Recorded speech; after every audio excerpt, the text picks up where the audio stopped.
Hope you all are doing well on a Sunday. First and foremost, thanks to all of you guys for the support. People seem to be in love with the band's new single, which is out. For those that don't know, it's called The Great Equalizer. By my band Backwards, BACKWRDZ. As the time I shot this video, it's live on pretty much every major digital platform except iTunes and Apple. So sorry about that. They always lag their feet. But you can go listen to it, of course, on Backwards, YouTube, and so forth. If you don't have any of the other platforms. But thanks for the support. You guys have been very supportive, and I appreciate that. This video, I wanted to sort of discuss some of the odd things that are happening. Not odd things. Well, they are odd, but more so the future of entertainment, art, and pretty much things that people digest on the daily basis, no matter what it is, right? When you get off of work, you wind down, no matter what it is that you choose to do, gaming, it just, I don't think it's going to be better on the other side of this. I've long said that, and that's really more so talking about from a political and economic perspective. But when it comes to the cultural perspective, art, entertainment, and so forth is going to be unbearable. I have covered endlessly comic books, comic book material, comic book related material, and how bad it has been over the course of the last years, whether it be through the tokenization, through the signaling, through the lazy writing, through the everybody's using the books to be political in a sense of they use the characters to project their personal perspective, political perspective. So you can guess the writer's political perspective by just reading it. I'm not trying to hear that whole politics has always been in comic books. Like, it's one thing to have like government or politics depicted in your comic book. It's another to just use it as activism. And that's what's been happening. But with this whole thing going on, as now everybody is, it's like a corporate movement now. It's completely corporate. It was a corporate movement before, but now it's like for sure corporate, where everybody's going out of their way to let everybody know how they're going to do their part in battling racism. And now they want inclusivity, more inclusivity, more things to sort of signal. Let's just call it what it is. They're signaling, and more people are doing it. More corporations are doing it. More entities are doing it, and more. We've created this and fostered this culture. Not we, but you get what I'm saying. Where people are demanding this, not like as in people's colleagues saying, "Hey, you have to say something. If you don't say something, we're going to counsel you. You're a bad person if you don't say this." And it just got me thinking, man, how when we get on the other side of this, it's going to be bad and far worse from a cultural perspective in terms of the narratives. Now, it's very difficult, but you can read a mainstream comic book and you will hear and see things that are different. You'll hear and well, not hear and see things, but you'll see things. Hearing more so is more so the portrayal when it comes to like live action depictions of these characters and so forth. And we've seen the whole signaling, the progressivism being depicted in the books and the live action television depictions, movies. But man, it's going to be far worse now. Every narrative is going to be sort of pointing to this. And if it doesn't matter if it makes sense in the context of the characters as they've historically been depicted, if these are characters that have existed for decades, certainly for the newer ones, they're going to be doing this.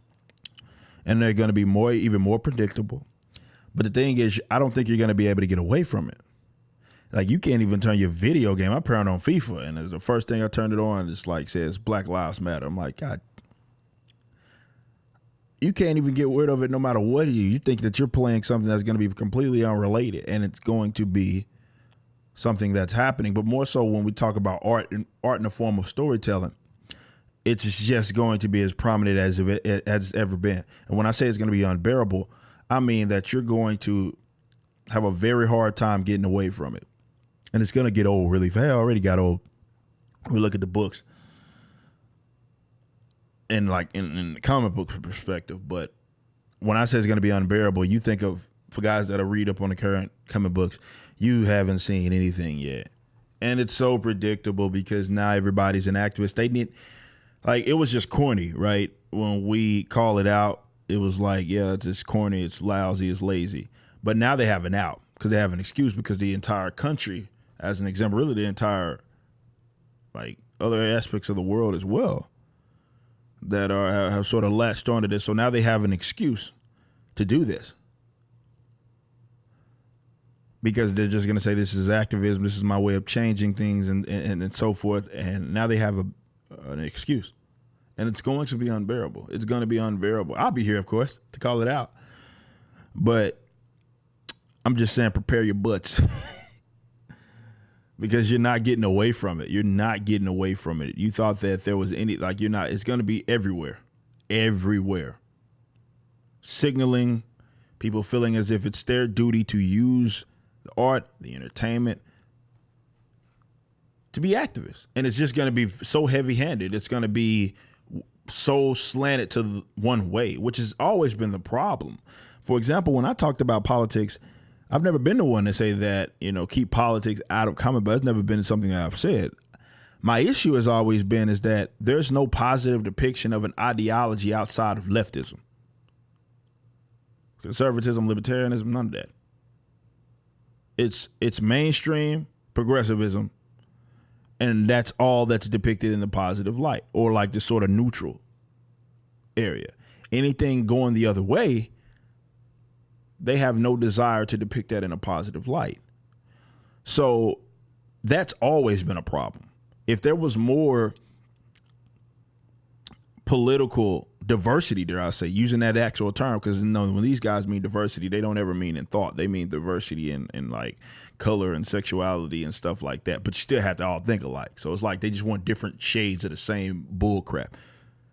But from a political perspective, there's not a whole lot of that now, and there's certainly not going to be a lot of it going forward. It's just going to be what you see on like MSNBC or Huffington Post of the world, blue check mark. It's just going to be that, and it's going to be in the books, in the movies, in your entertainment. You can watch sports. It's just going to be all over the place. There's not, and anything that deviates from it, they're going to mislabel it. They're going to call it the worst thing in the world. They're going to call you racist. They're going to call you all of these things, unfortunately. And this is how they operate. It's not about honesty. They don't care about that. And this is why I've always challenged libertarians, for example, my fellow libertarians, to knock it off with the ass kissing of ideologies and people of those that adopt those ideologies that want you dead, disarmed, and taxed to death. Or that would go in the dead portion. Or ruled over. Let's say taxed to death, disarmed, and ruled over. Say that. Culture is going to be how this battle is won. If it's going to be won, that's where it's going to be won. Culture. Because politics is the lagging indicator. But you have to be mindful of the political landscape, the cultural landscape, in terms of how that impacts. The left is smarter than a lot of people give them credit for. They understand that they don't have to be honest. They don't have to even make sense. But because they control your entertainment, all the leftists, all the entertainers, the artists, they're all on their side. Whatever they want them to do, they will buck dance. Whatever it is that they want them to do, every election cycle and so forth. They have all the art top to bottom. And some of it's they're doing because they were mindful of how important that was. The other is neglecting by way of, conservatives, libertarians, thinking they the brightest bulbs, brightest people, smartest people in the room every day. Oh, I got the ideas, we'll be fine. No, you're not going to be fine. That's why you're losing now.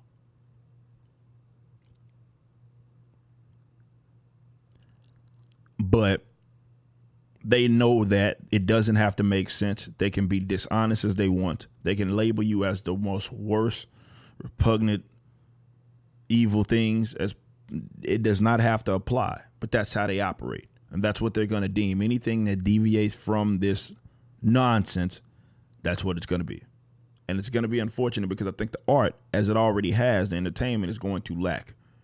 The diamonds in the rough are the guys that actually choose to just make something that appeals to the demographics, the core demographics of whatever it is they're doing. That's going to be the best work. It's going to be the best games. It's going to be the best entertainment. It's going to be the best, whatever it is that you're consuming. But that's going to be like few and far between. So you need to prepare because probably a lot of guys I know you're seeing it from the artist standpoint when it comes to the music. Pretty much all of your favorite artists have fell in line, and they're like saying the same old copy paste bullcrap, signaling till the wheels fall off. And it's just going to continue, and it's going to get far worse if we get on the other side of this, be it like the election or something like that. I think that's going to be a big telling point as well. But art is going to take a severe hit, and it's going to be so cringy and unbearable. It's just going to be so like, God dog it, I can't get away from it. So prepare yourselves.